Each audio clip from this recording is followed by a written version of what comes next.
Hai, namaku Ivy, dan aku melihat guruku melakukan sesuatu yang menjijikkan. Menjijikkan banget sampai aku bikin dia dipecat. Dan sekarang, seisi sekolah benci padaku. Semua bermula waktu Mr. Cliff jadi guru bahasa Inggris di SMA-ku. Gini, Mr. Cliff itu ganteng banget. Dia mungkin umurnya 25 tahun, dan semua cewek jatuh hati sama dia. Dia itu lucu, karismatik, dan baik banget. Kelihatannya dia beneran peduli sama perasaan kami. Dan aku nggak bisa bilang ini tentang banyak guru di sekolah kami.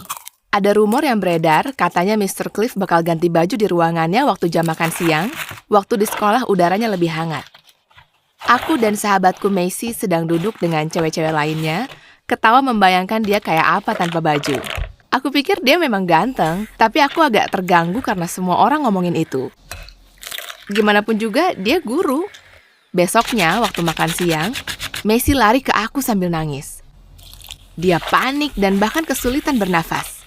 Dia bilang ke aku kalau dia disuruh untuk masuk dan ambil foto Mr. Cliff tanpa baju. Waktu dia keluar, HP dia jatuh dan terselip ke bawah meja kerja Mr. Cliff. Dia nggak bisa menemukannya. Yang lebih parah, dia memasang foto Mr. Cliff sebagai background. Kalau ketahuan, dia bisa kena masalah besar. Aku tahu aku harus bantu ambil HP dia. Setelah sekolah, aku menyelinap ke ruangannya. Aku masuk ke bawah meja untuk cari HP-nya. Setelah aku ambil, aku dengar langkah kaki mendekat ke pintu. Aku mulai panik. Tanpa mikir, aku masuk dalam lemari dan menutup pintunya. Yang terjadi selanjutnya merubah hidupku selamanya. Aku melihat melalui bukaan di lemari waktu Mr. Cliff masuk. Dan teman sekelasku, Tia, jalan di belakangnya. Mr. Cliff mulai membelai rambut Tia. Dia bilang Tia sangat dewasa untuk usianya, dan dia beda dari yang lainnya. Lalu, dia menciumnya. Aku nggak percaya apa yang aku lihat. Dia orang dewasa dan Tia baru 17 tahun. Aku merasa seperti mau muntah. Kok bisa-bisanya dia melakukan sesuatu seburuk itu? Aku berdiri di lemari, panik saat Tia dan Mr. Cliff pergi untuk ke rumah Mr. Cliff. Waktu dia menutup pintu, aku sadar aku terkunci di dalam. Aku telepon Macy. Dia harus pinjam HP sepupunya untuk sementara, jadi beruntung aku bisa minta bantuannya. Dia berhasil minta janitor untuk buka pintunya. Aku keluar dari ruangan kayak habis lihat hantu. Di jalan pulang, aku cerita semuanya ke Macy. Aku tahu besok paginya, aku harus ke ruang kepala sekolah dan melaporkan apa yang terjadi.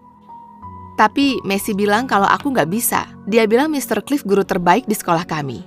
Kalau aku bikin dia dipecat, semua orang bakal benci aku. Lagian, dia bilang, Tia beruntung dia suka Tia. Aku jijik waktu dengar kata-kata itu keluar dari mulut Macy. Aku tahu Tia terlalu muda dan Mr. Cliff itu guru dia. Jadi semua tentang ini tuh salah. Tapi sejujurnya, aku takut untuk ngomong. Gimana kalau nggak ada yang percaya? Sepanjang malam, aku terus kepikiran dia mencium Tia dan bilang kalau Tia spesial. Mungkin seisi sekolah bakal benci aku, tapi aku nggak bisa cuma diam dan membiarkan ini terjadi. Beberapa hari kemudian, seusai sekolah, aku sembunyi di lemari lagi. Kalau aku punya bukti, aku bisa lebih berani ke kepala sekolah. Aku bersiap waktu dengar langkah kaki Mr. Cliff mendekat dari lorong. Waktu dia masuk ruangan, rahangku jatuh ke lantai. Di belakangnya bukan Tia, tapi Macy. Kamu dewasa untuk usia kamu. Kamu spesial, kata Mr. Cliff.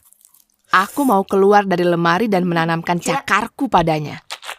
Sahabatku berdiri di sana, di depan mata kepalaku sendiri, dibohongi oleh seseorang yang seharusnya menjaga dan mengajarkannya. Aku nggak bisa merekam. Sebagai gantinya, aku duduk di lemari dan menunggu mereka untuk pergi.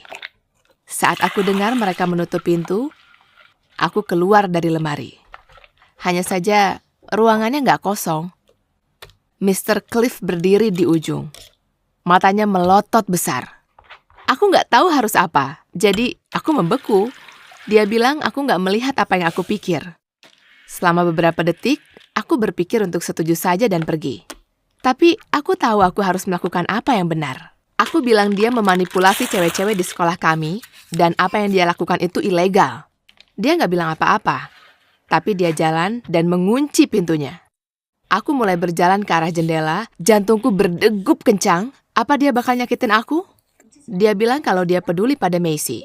Kalau aku bilang siapapun tentang ini, Macy bakal kena masalah. Orang tuanya bakal marah padanya dan bisa bikin dia dipindah sekolah. Waktu dia bilang semua ini, pikiranku kemana-mana. Aku nggak mau Macy kena masalah. Dia mungkin nggak mau lagi berteman sama kamu, kata Mr. Cliff. Dan saya nggak bakal jadi guru kamu lagi. Kamu bakal sama si jutek Mr. Baber. Waktu kata-kata ini keluar dari mulutnya, aku sadar yang sebenarnya. Ini bukan tentang Macy kena masalah. Ini tentang dia kena masalah. Dia nggak peduli tentang pertemananku atau apa yang terbaik buat Macy. Dia cuma peduli tentang dia terekspos dan kehilangan pekerjaan. Saya nggak bisa biarin Bapak nyakitin teman saya. Saya nggak akan biarin Bapak manipulasi saya kayak Bapak ke dia, teriakku. Mr. Cliff mulai berjalan mendekatiku. Marah. Aku buka jendelanya dan keluar pas dia mau menggapaiku. Aku lari pulang lewat hutan secepat mungkin sambil menangis. Waktu aku pulang, aku duduk ke meja dapur. Aku mau bilang orang tuaku, tapi aku takut. Aku takut mereka nggak percaya padaku. Aku takut dia benar dan Macy bakal benci aku. Tapi aku tahu aku harus melakukan yang benar. Aku mulai menangis di meja dapur dan itulah saatnya orang tuaku masuk dan bertanya ada apa. Setelah beberapa menit berdebat dengan diriku sendiri, aku menyerah dan memberitahu mereka semuanya. Beberapa lama kemudian, polisi datang dan aku minta mereka janji agar Macy nggak kena masalah. Mereka janji dia akan baik-baik saja. Besok pagi di sekolah, polisi membawa Mr. Cliff pergi sambil diborgol. Aku lihat Macy dan aku mengaku ke Macy sambil menangis kalau aku yang melapor polisi. Aku bilang ini karena aku peduli padanya. Tapi dia marah besar dan pergi.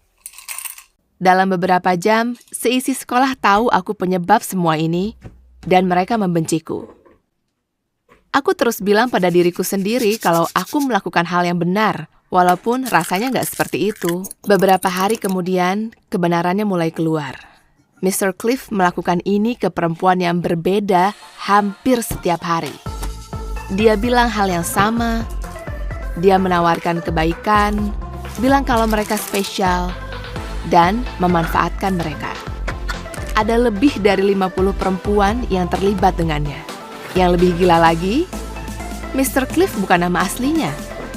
Nama asli dia Mr. Brown, dan dia itu tersangka di kota lain untuk melakukan hal yang sama. Dia membuat dokumen palsu dan melakukan ini bertahun-tahun. Konselor menyuruh semua perempuan berkumpul. Mereka bilang pada kami kalau orang yang punya kuasa seperti guru, bos, atau politisi tidak bisa berhubungan dengan orang yang mereka urus. Mr. Cliff berbohong dan membuat kami merasa penting. Gak pernah ada alasan seorang guru suka sama muridnya. Itu ilegal dan salah. Setelah beberapa pertemuan, Macy datang padaku dengan mata yang berair. Dia pikir dia berarti untuk Mr. Cliff. Sambil menangis, ku bilang kalau dia sangat berarti untukku dan prioritasku adalah memastikan keselamatannya. Kami sekarang baik-baik saja dan aku bersyukur bisa dapat